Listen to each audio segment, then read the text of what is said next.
Picture चालू करो बे।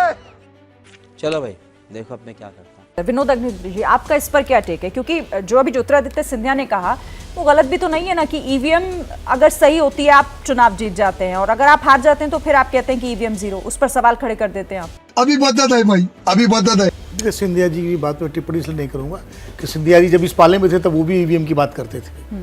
उस समय जब कांग्रेस करती थी तो वो भी उसमें शामिल होते थे। आज वो उस पाले में है तो वो बात कर रहे हैं। मुझे लगता है जो विजय भाई ने कहा है बिल्कुल सही बात कही है। जिस तरह से चुनाव के नतीजे आए हैं और जिस दिन नतीजे आए थे उस दिन इसी चैनल पर बैठ के मैंने कहा था, और जब नतीजे आ रहे थे और जब विपक्ष की बढ़त कई बार तो ऐसा लगा जैसे विपक्ष आगे बढ़ जाएगा, इंडिया गठबंधन जीत जाएगा, ऐसे भी ट्रेंड्स आए थे। और बाद में भी फाइनल नतीजे सेटल हुए तो भी मैंने ही कहा था, मैंने कहा था अब लगता है इस देश में ईवीएम की बहस खत्म हो जाएगी और ईवीएम को लेकर के जो मुद्दे उठते हैं वो खत्म हो जाएंगे। लेकिन फिर सवाल उठ गया और सवाल इस बार भारत के बाहर से शुरू हुआ है। राहुल गांधी और अखिलेश यादव बाद में बात कर रहे हैं, पहले उन एलन मस्क ने सवाल उठाया है जिनके लिए भारत में पलक पावड़े बिछाए जा रहे हैं। अभी एलन मस्क चुनाव से पहले आने वाले थे तो उनकी प्रधानमंत्री जी के साथ बैठक बहुत जोर शोर के साथ तैयारी हो रही थी, फिर उन्होंने अपनी यात्रा टाल दी, फिर शायद आने वाले हैं तो उनके साथ बड़े इन्वेस्टमेंट को लेकर चर्चा होगी, बहुत पलक पावड़े बिछाए जाएंगे। तो एलन मस्क कोई छोटे मोटे सड़क छाप व्यक्ति नहीं है कि किसी ने बोल दिया, तो उन्होंने तब ये बहस शुरू हुई है। सही पकड़े हैं। इसलिए मुझे लगता है जो विजय भाई कह रहे हैं ये गंभीर मुद्दा है और सबसे पहले देश में ये बहस भारतीय जनता पार्टी ने ही शुरू की। हालांकि वो अमेरिका के संदर्भ में उन्होंने कहा नहीं, मशीन ईवीएम के बारे में कहा, किसी संदर्भ का भारत का नाम नहीं लिया उन्होंने। मैं कह रहा हूं कि सबसे पहले इस बहस की शुरुआत 2009 में भारतीय जनता पार्टी ने की थी। क्या बात कर रहे हैं? अडवाणी जी ने, जीवीएल नरसिम्हा राव ने, और उसके बाद जो है ये बहस बाद में कांग्रेस पार्टी विपक्ष शुरू कर दी।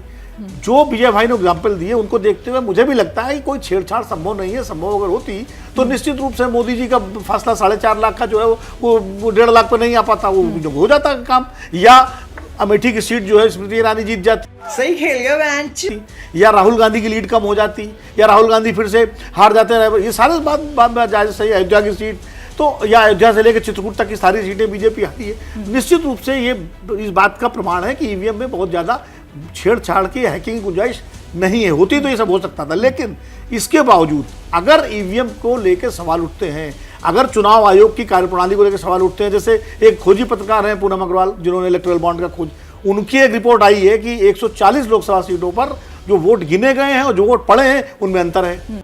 मुझे क्रेडिट नहीं चाहिए। तो अब इन सब चीजों की अगर वो क्रेडिबल इंफॉर्मेशन है जिसने चुनाव आयोग की साइट को लेकर कोट किया है तो इन सब की जांच क्यों नहीं होनी चाहिए भाई? पारदर्शिता होनी चाहिए। सवाल खाली ईवीएम का नहीं है, पूरी चुनाव प्रणाली का है, पूरी चुनाव प्रक्रिया का है। और मुझे लगता है अब चूंकि जब नई संसद बन गई है, पक्ष विपक्ष दोनों खड़े हैं, एक कमेटी बना दीजिए एक्सपर्ट्स की। संसद की कमेटी बन जाए, उसमें सत्ता पक्ष के लोग भी, विपक्ष के हों, कुछ आईटी एक्सपर्ट्स भी हों, और बना करके इस मामले को दूध का दूध पानी का पानी हमेशा के लिए कर देना। नहीं मानेंगे। और दूसरा, चुनाव सुधार के मामले में इलेक्शन कमीशन की कार्यप्रणाली को लेके, उनकी नियुक्तियों को लेके, उनकी में पारदर्शिता कैसे ज्यादा लाई जाए, इस पर पार्लियामेंट एक संज्ञान लेके इस काम को करे, और ताकि भारतीय लोकतंत्र जो इतना जीवंत है, जिसकी इतनी खूबसूरती है, उसको और ज्यादा बेहतर बनाया जाए। इसमें दिलचस्पी राहुल गांधी की भी होनी चाहिए, इसमें प्रधानमंत्री नरेंद्र मोदी की भी होनी चाहिए। मारो हमको जिंदा मत छोड़ो सालो। भाई मजा आया, और मैं ये जो मजा है हिंदुस्तान के हर व्यक्ति को देना चाहता हूं।